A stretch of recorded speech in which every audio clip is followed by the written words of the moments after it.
پلوش شاہ، آپ نے اعزاز چودھری صاحب کی گفتگو بھی سنی اور آپ نے اپنا بھی تجزیہ دیا. اس وقت امریکہ کے دورے کے اوپر آرمی چیف ہے اور نئے آرمی چیف کی تعیناتی بھی بڑی قریب ہے. عمران خان کے بیانات سنے تو لگتا ہے کہ ابھی تناؤ اتنا زیادہ ہے کہ پتہ نہیں بڑی مشکل میں ہم پھنسے ہوئے ہیں.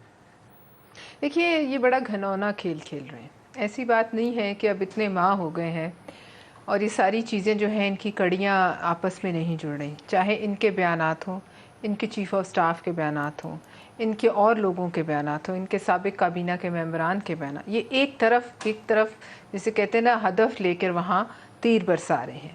اور ان کا بڑا ایک جو ہے پلانڈ یہ طریقہ ہے. دیکھیے کہہ رہے ہیں نا کہ گھر پہ ڈاکہ پڑے تو چوکیدار نیوٹرل نہیں ہو سکتا.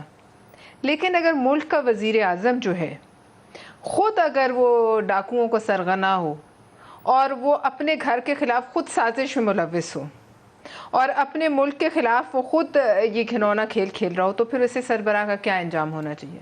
کوئی قانون تو اس پہ بھی لاگو ہونا چاہیے نا.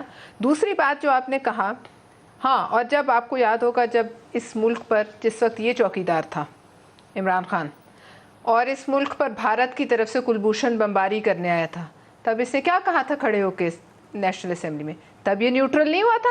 اس نے کہا میں کیا کروں، میں جا کے جنگ کر دوں. تو کیا تب یہ جانور تھا؟ تب ان کا جذبہ ایمانی تو بالکل جوش نہیں مارا، اس نے جوش نہیں مارا. تب کہاں تھی راہ حق؟ بات یہ ہے یہ اس وقت جو کھیل ہے اور اس وقت جو ٹارگٹ کرے ہیں یہ ایک ایسی ادارے کے سربراہ کو جو اس وقت اہم ملک کے دورے پر ہے اور بہت سی اہم جو ہے ملاقاتیں کر رہے، اور پاکستان کی عوام کو اس وقت افواج کے خلاف ایک بالکل منظم طریقے سے ان کے آمنے سامنے لا کر کھڑا کیا جا رہا ہے. کیوں؟